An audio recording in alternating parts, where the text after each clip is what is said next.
Y'all, you all know the sun, the star in the sky that lights up our day.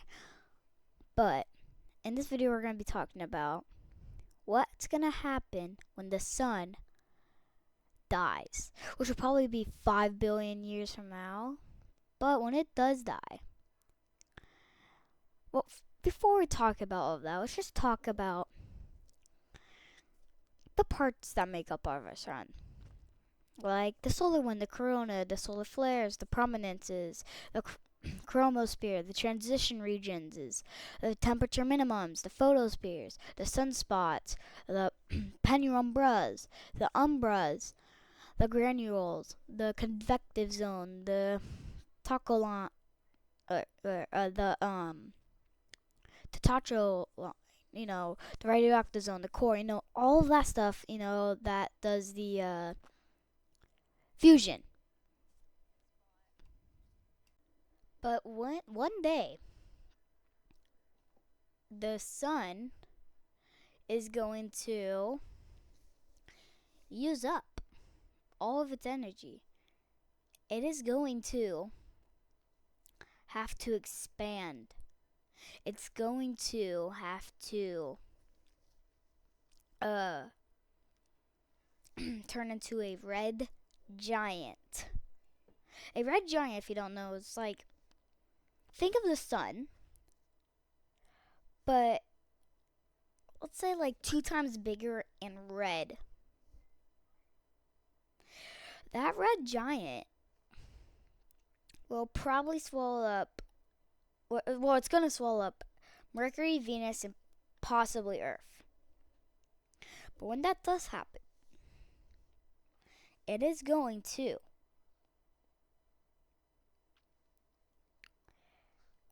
make a new habitable zone, because you already know we're in the habitable zone, that lets us thrive on Earth. It lets us survive. But that new habitable zone is probably gonna be the area where Jupiter and Saturn sit in. And in that area,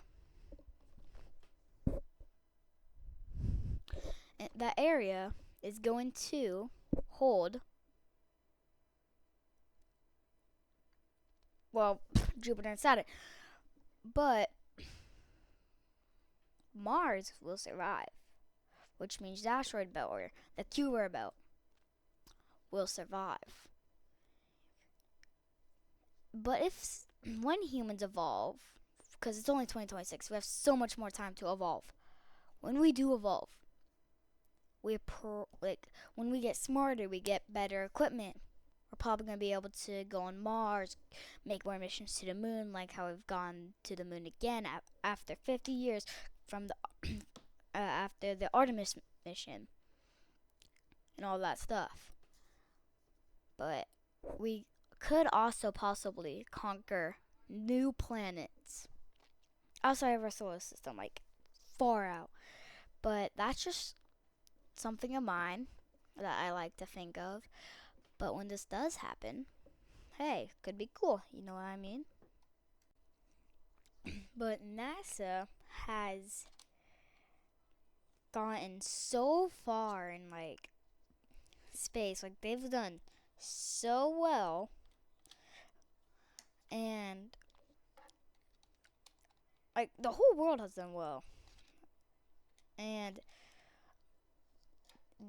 NASA has the equipment and like other places, like and like other space companies, like I think SpaceX, like and like other countries like Russia and China, they have the equipment to look at exoplanets, like the planets of like that are not in our solar system, or like planets like Pluto, stuff that like we normally wouldn't visit. And since those exoplanets are there, we could find life on them. Cause like on one of them, there's like a gas in the atmosphere that I think it's like something our ocean releases or something. I don't remember right, but it makes this like thing. But it makes this gas, and that gas was found in the atmosphere, so there could be a living organism up there. Plus, there could be a living organism on the moon because when NASA or something like that sent a little like rocket to the moon that crashed in there, but it had these little creatures called pterogids or water bears, and they're able to survive extreme climates like super hot climates, super cold climates, and like it's able to survive in the raft of space, like that survive the vacuum, survive the extreme heat, all of that. And since it's able to do that, since it crashed into the moon, it literally dries itself out so it can survive. And when it crashed into the moon, when that probe crashed, they survived the crash. So there could be a little colony of pterogids on the moon right now, which is crazy. So who knows? Who knows? Maybe there's some water bears up there. So, but when the Artemis 2 crew, the people who went to the moon for the first time in 50 years consist of Reed Wiseman, Victor Glover, Christina Hamid-Koch or something. I don't know how to pronounce it right, but I'm hoping I do. Jeremy Hansen, and that's it. But Christina is the first woman to go to the moon and orbit it, and their crew went from the furthest. They were the furthest away from Earth than any humans have traveled, which is crazy. It's mind blowing.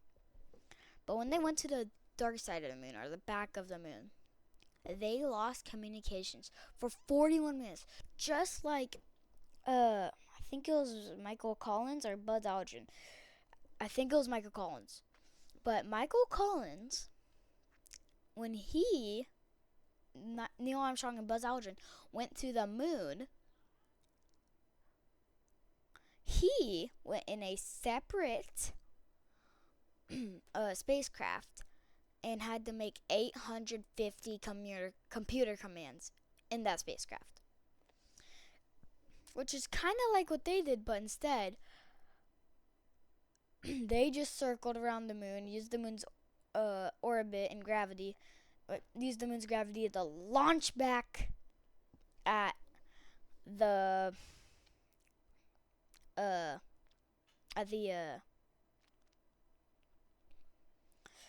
to Earth, which I think they're gonna be making it here soon, actually, for after the 10-day mission, and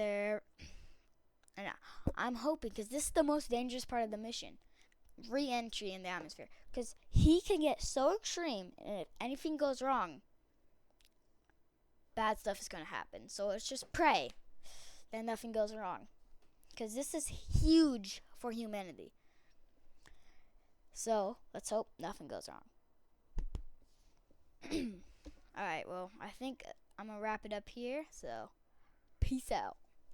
Little PS, so this isn't plagiarism. Thanks to Microsoft and Google for providing me with all this information and these beautiful pictures. Thank you so much, and it's very helpful. So, thank you.